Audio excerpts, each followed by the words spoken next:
Since its discovery, the San Andreas Fault, which has been described as a continental transition fault that runs through the state of California, has piqued the interest of experts and the general public alike. The rift marks the upper boundary of the Pacific Plate, which is currently moving northward at a rate of around 2 inches per year in relation to the North American Plate. About 1,300 kilometers in length, this ridge forms the boundary between the Pacific and North American plates.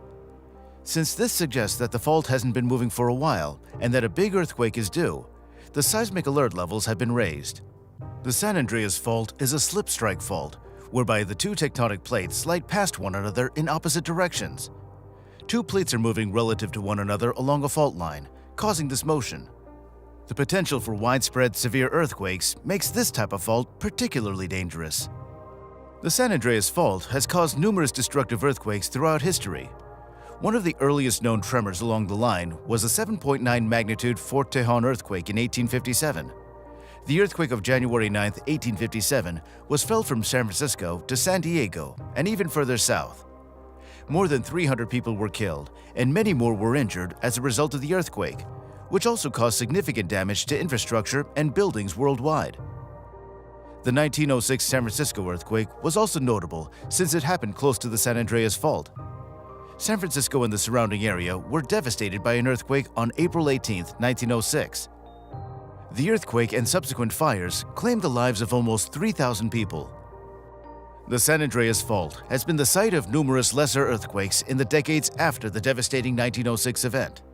The Loma Prieta earthquake, which occurred in 1989 and had a magnitude of 6.9, killed 63 people and caused billions of dollars worth of damage in the San Francisco Bay Area. The 1994 Northward earthquake, with a magnitude of 6.7, caused 57 deaths and extensive damage to buildings and roads in the Los Angeles area. Don't let the magnitude fool you. The San Andreas Fault is capable of producing earthquakes much larger than those in recent history. Scientists estimate a 7% possibility that earthquakes of magnitude 8 or higher will be triggered by the crack during the next 30 years. In order to properly prepare for the next major earthquake, researchers and emergency management professionals are constantly attempting to increase their understanding of the San Andreas Fault's behavior. Despite the high levels of seismic activity, geologists predict that a major earthquake will occur along the fault at some point. When this will happen is the burning question, though. According to the Geological Survey, the Bay Area has a 70% chance of experiencing an earthquake of magnitude 6.7 or higher during the next 30 years. A devastating earthquake on the San Andreas Fault might cause aftershocks that are felt across the whole state. It's crucial to remember the potential devastation a major San Andreas Fault earthquake might bring, which hypothetically might result in over 1,800 deaths and over 50,000 injuries from a large earthquake in California, according to a study published by the National Institute of Building Sciences. According to the findings, the epicenter of the earthquake would probably be along the San Andreas Fault. Furthermore, it demonstrates that there's a greater risk of damage to infrastructure like water supply, communication systems, and transportation from a major earthquake than was previously believed. It's possible that an earthquake occurring on or near the San Andreas Fault might be one of the greatest and deadliest in human history. The San Andreas Fault is a massive barrier between two tectonic plates and has the ability to cause earthquakes of unprecedented strength. Although the last major earthquake along the San Andreas Fault occurred more than 300 years ago, there is a widespread belief that another devastating earthquake is imminent along the fault. The likelihood of a 7.0 or greater earthquake along the San Andreas Fault during the next 30 years is 75%, according to the U.S. Geological Survey. The damage would be severe in Southern California if an earthquake of magnitude 9 or higher struck. The magnitude of the earthquake, its epicenter, and the time of day are all crucial in determining the magnitude and severity of the damage caused by an earthquake on the San Andreas Fault. Geological factors are simply one of the many potential confounding variables. The collapse of buildings and other infrastructure, widespread fires, floods, and landslides are all possible outcomes of a disaster of this scale, none of which you want to think about being in the middle of. Buildings, bridges, and roadways would likely be destroyed in the event of a major earthquake on the San Andreas Fault. Breaks in water, gas, and electricity lines can cause interruptions in these life-sustaining utilities. The damage to the local economy could be extreme, and the time needed to recover would be lengthy. A scary thought indeed. The aftershock landscape would depend on the earthquake's epicenter and the severity of the destruction. Large-scale landslides and catastrophic soil liquefaction have the potential to reduce urban areas like San Francisco to rubble. The landscape is always changing, and that might mean dramatic growth or shrinkage in some areas. Your favorite hangouts could be no more in a matter of minutes. Yet, it is essential to keep in mind that we cannot predict with absolute accuracy if or when a big earthquake will occur along the San Andreas Fault. The scientific world has warned us about this possibility, and it would be wise to be ready in case it comes to pass. Given the potential for extensive destruction from the San Andreas Fault earthquake, it's essential that we remain vigilant and adopt as many preventative measures as we can. In light of this, what safety measures should we take before the inevitable San Andreas Fault earthquake? The first step is to identify the danger and start taking precautions right away. Buildings can be made more earthquake-resistant, supplies can be stored, and contingency plans can be made.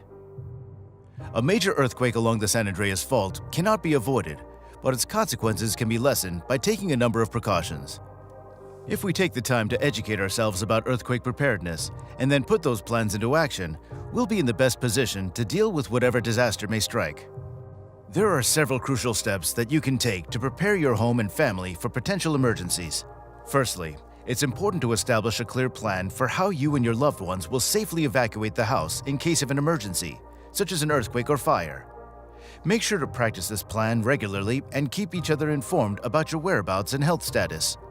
You should also appoint a trusted third party who resides outside of your state to act as a point of contact.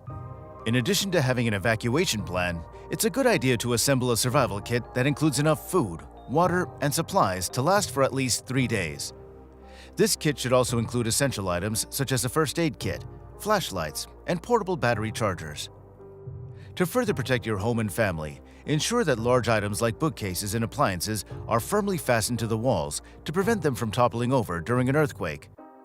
Keep fragile items towards the floor and away from soft furnishings. It's important to know the locations of gas, water, and power shutoff valves in your home as well. Regular fire and earthquake drills can also help ensure that everyone knows what to do in case of an actual disaster. The drop, cover, and hold on tactic is a good one to employ during such drills. Additionally, it's important to stay informed about the situation in your area during an emergency. Subscribe to reliable local news outlets and always have a portable battery-operated radio on hand. You can also check the websites of the United States Geological Survey and your local emergency management organization for updates on how an earthquake may be affecting your area. Remember, practice makes perfect when it comes to emergency preparedness. The San Andreas Fault is infamous for its history of producing destructive earthquakes, and it's not alone. There are several other fault lines around the world that have caused enormous devastation. Some notable examples include the following. The Alpine Fault is a 400-kilometer-long fissure that separates two distinct tectonic plates along a transformed fault system, much like the San Andreas Fault.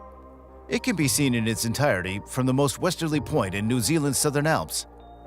The last earthquake of magnitude 8 was recorded in the late 17th century along the Alpine Fault.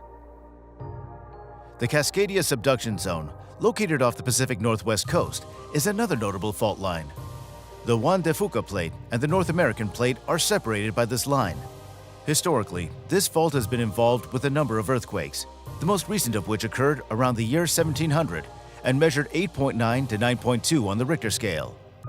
Recent earthquakes, such as the 7.8 magnitude earthquake that struck Turkey on February 6, 2023, are further reminders of the dangers posed by fault lines.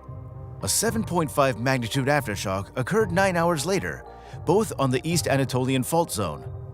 Both tremors occurred at around the same local time.